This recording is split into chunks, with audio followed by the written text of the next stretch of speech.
Hi, I'm Zach from Corexcell. Today what we're going to show you is the benefits of the clean. Okay, so how it can make you faster and jump higher. And then what we're going to also talk about is the potential for injury of the clean. Okay, and then we're going to compare the clean to a lift that we believe is better for speed, strength, and also long-term safety for not getting injured, and that's what we call the speed squat. We've shown that in other videos, but we're going to really go in and show you today how to do it properly.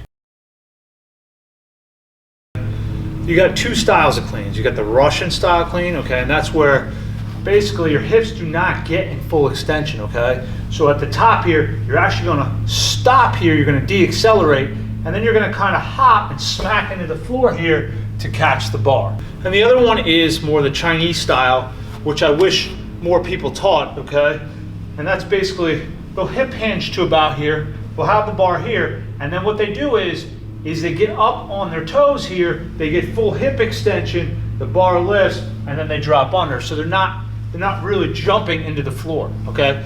So obviously the Chinese style is gonna be more beneficial and it's gonna relate more to sprinting with that full hip extension. So that's a much better way to do it. This all being said, really the most important aspect of the clean is the eccentric loading. That's where we're gonna get the most power and the most benefit, but it's also gonna cause the most risk with athletes, and we're gonna explain that now. And so what I mean is boom, that smack into the floor here, that eccentric loading helps to catapult up the athlete's speed and strength.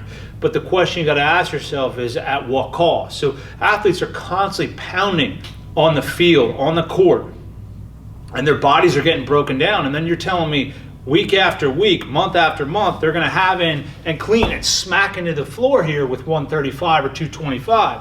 And most athletes, as you know from watching my other videos, they have all these compensations. So now you're just pounding on the compensations, more likely to hurt your low back and more likely to hurt your knees. So this is why we stay away from this exercise, because there's other exercises you could do for that eccentric loaded aspect that aren't going to be as hard on your body.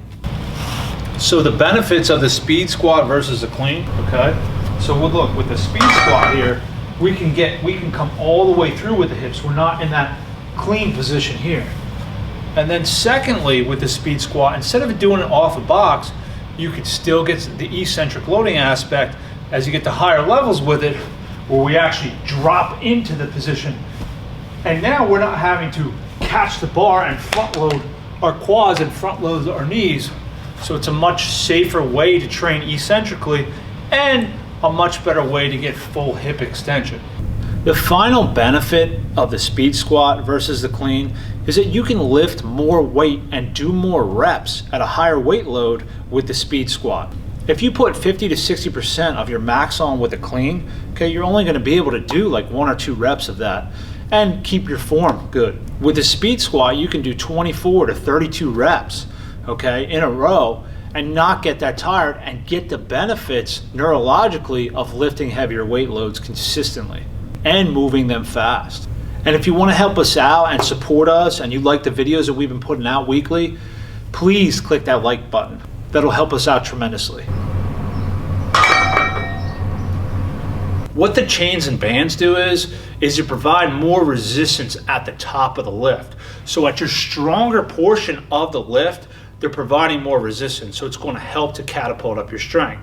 The second thing that the chains and bands are going to do is they don't allow as much de-acceleration, or especially if you're using bands, no de-acceleration. What I mean is that at the top here, if you have 50% of your max, when you get to here, okay, you're going to have to slow the bar down in order to stop, you know, instead of this.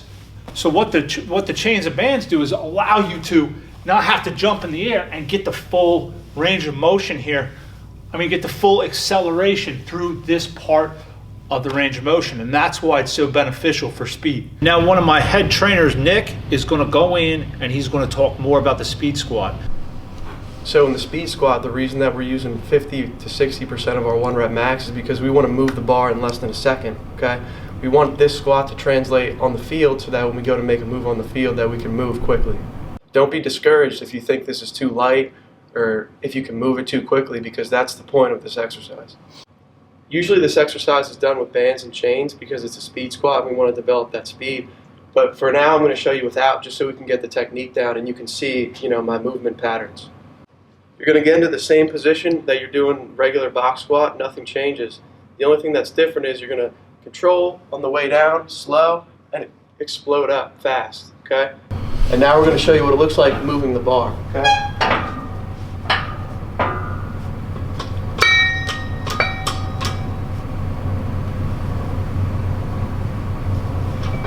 Now this is what you don't want to do here.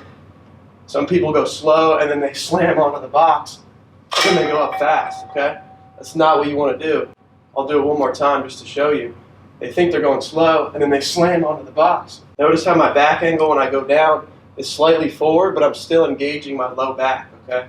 Slightly forward, but still engaging the lower back.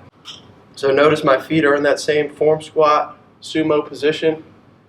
Knees stay out and up quick. So notice how as I go down here, I'm really rolled out. My weight's on the outside of my ankle here. As I go down here, my knees are staying almost in line with my ankle throughout the whole range of motion.